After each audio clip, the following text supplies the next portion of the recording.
Boa noite, Rogério. O que é que dá para falar da partida de hoje, quando o Bahia tem oportunidades, acerta 2 vezes a trave do adversário, mas acaba conquistando esse 1 ponto, mas não saindo com um triunfo? O que é que você acha que faltou para o Bahia sair na noite de hoje aqui com um triunfo? Bom, primeiro, acho que foi um jogo bem parelho, bem equilibrado. Sofremos um pouco no começo do jogo, depois fomos nos assentando. No segundo tempo, acho que voltamos bem superior, bem melhor no segundo tempo, tendo o controle de jogo, posse de bola, conseguimos o gol de empate, continuamos tentando. O Atlético também teve as suas oportunidades, uma até criada pelo árbitro quando o cara escorrega e ele marca uma falta, que foi a principal oportunidade do Atlético no segundo tempo. Nós tivemos essa última grande chance do jogo, do David, né? E a gente lamenta porque realmente faltou muito pouco para o gol, bastante finalizações. Eu acho que um jogo bem jogado, acho que um jogo bom de se assistir para quem assistiu, porque é um jogo bastante laicar, né? Com alguns erros, mas com também muita coisa importante, de muita energia, de muita entrega dos dois lados.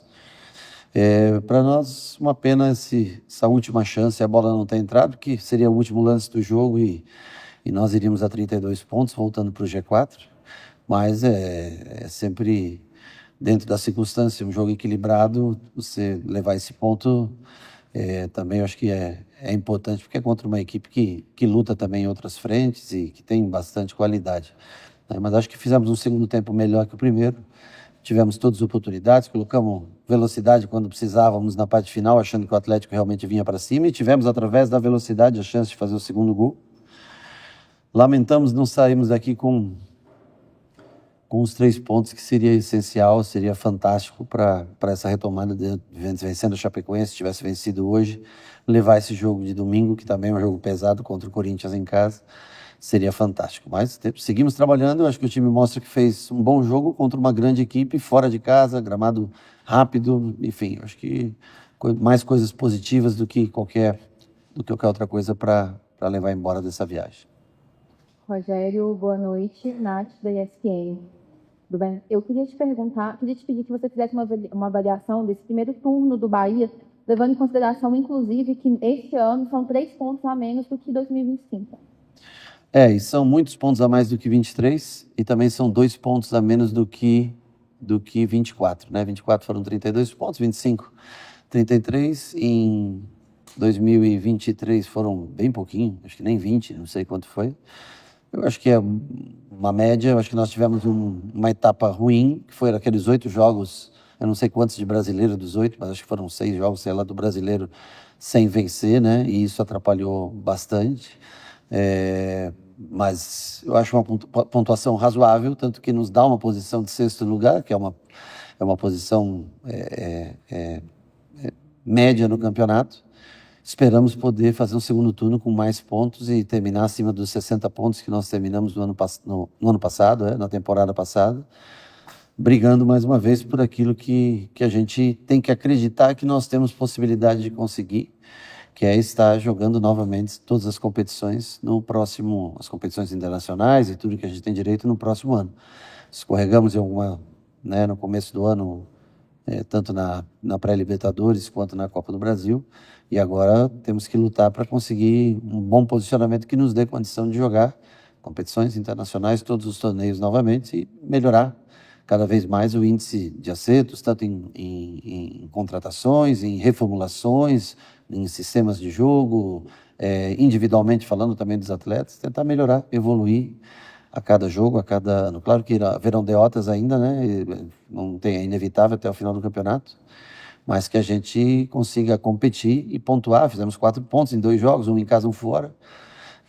O importante agora é na Fonte Nova, junto do nosso torcedor, tentar vencer outro clássico brasileiro, que é um Bahia e Corinthians. Rogério, boa noite. Muito se questionou e muito se pediu que você utilizasse mais a força da base. Hoje a gente viu uma partida do Zé Guilherme, você colocou o Caio Coutinho, o Juan Pablo também, o Marcos Vitor entrou no jogo e um jovem, né, jogador que aparece também com oportunidade. Qual a sua avaliação, né, desses jogadores que entraram no jogo e tiveram alguma exibição boa? Bom, o Zé fez o jogo passado, hoje acho que ele sofreu um pouco mais defensivamente, porque o Coelho deu muito trabalho para ele, né? É muito bom jogador.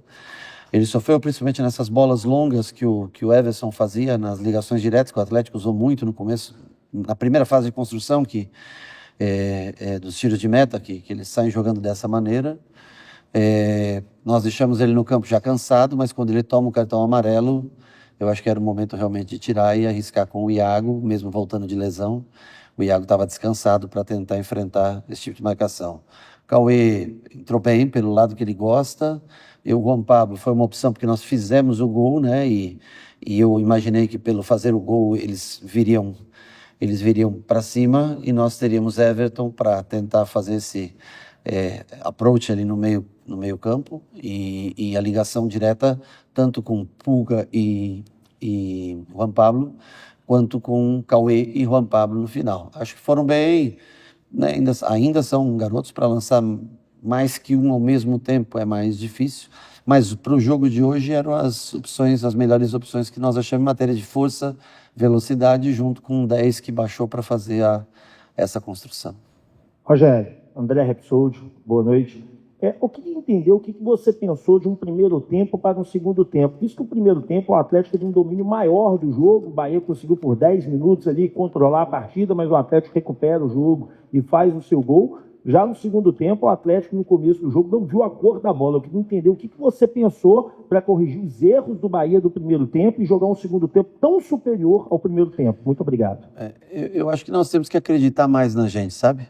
Nós temos um bom time e fora de casa, muitas vezes, a gente deixa de acreditar no potencial que nós temos. Então, assim, em matéria de mudanças táticas, houve a troca de Marcos Vitor por uma pancada que o Santi leva não sei se na coxa, não sei exatamente onde, na posterior, e aí eu jogo o DVD para a direita com o Marcos Vitor por lá, que entrou bem no jogo, né? Fez bem a função, mas o time joga praticamente igual. Talvez o gol, no fim, talvez realça essa superioridade que você citou do Atlético Mineiro, que eu acho que foi um pouco melhor que o Bahia, realmente, no primeiro tempo.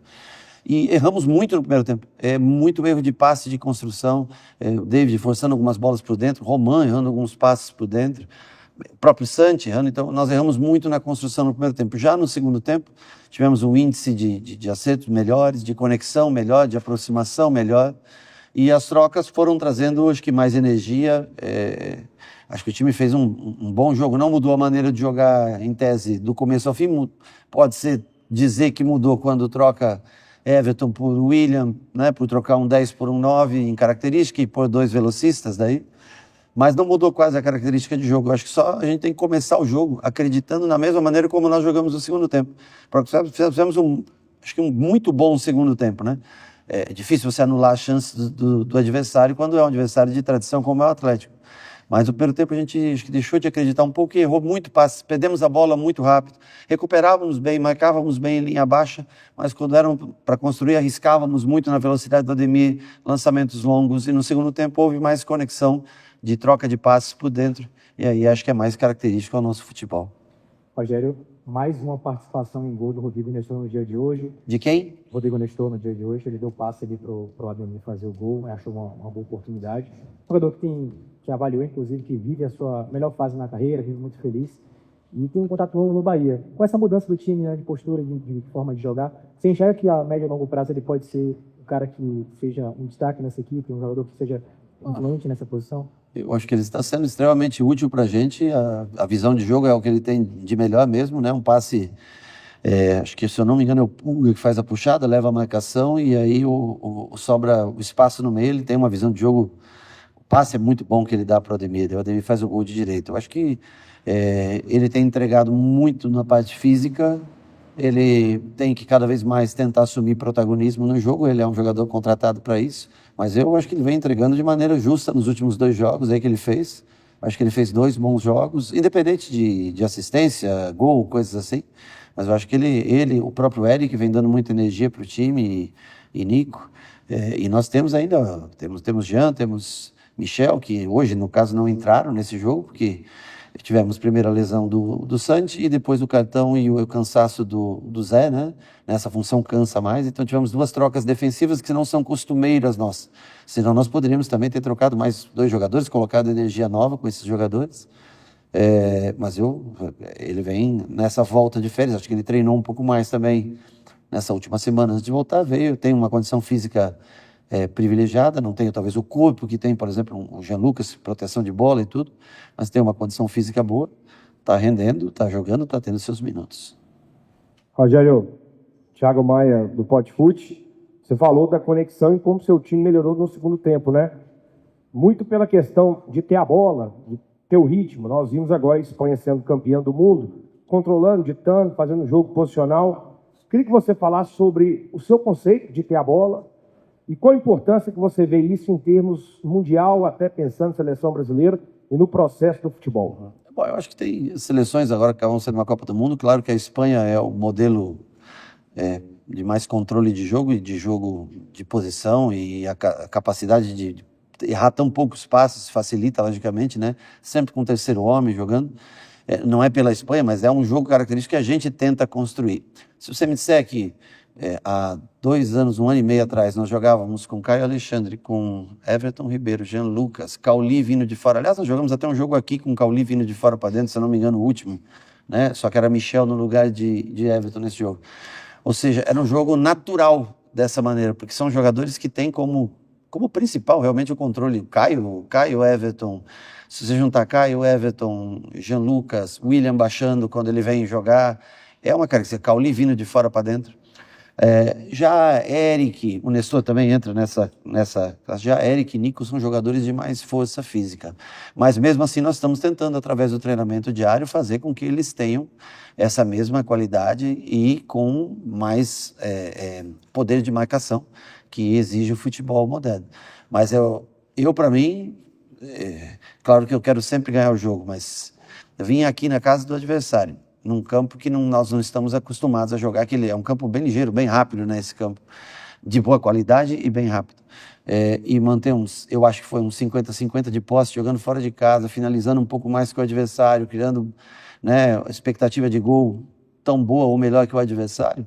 Eu acho que é um ponto positivo para a gente, com tantas trocas no time. Você vê, nós não temos Juba já há muito tempo, que é um jogador que influencia muito. O Juba é o jogador mais influente no sistema de jogo do nosso time.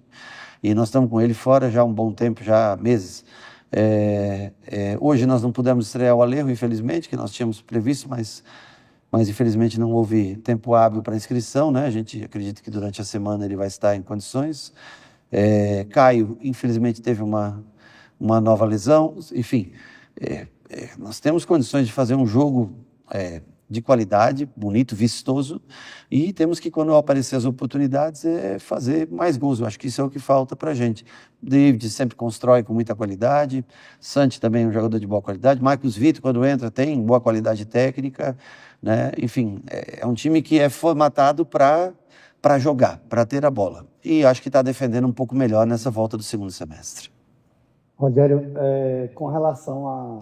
Uma vez eu te perguntei de um substituto para o Everton, você disse que não existia um outro Everton Ribeiro, só que tem um cara que tem crescido nesse meio campo do Bahia, e a gente pode dizer que contra a Chapecoense, uma pré-assistência que ele cobra o escanteio, o David cabeceia e sai o gol do Roman e faz um gol. E hoje uma assistência. Eu queria que você falasse, quase também na assistência, se fosse gol o lance do DVD, eu queria que você falasse do Rodrigo Nestor, da crescente do Rodrigo Nestor dentro de campo. Eu já falei um pouco, né, aqui na resposta anterior. Eu acho que ele joga no lado oposto ao Everton, ele não gosta tanto do lado direito. Eu testei ele numa função parecida com o que o Everton fez essa semana e ele não se sentiu tão à vontade assim. Então nós temos que podem fazer isso, William, Everton.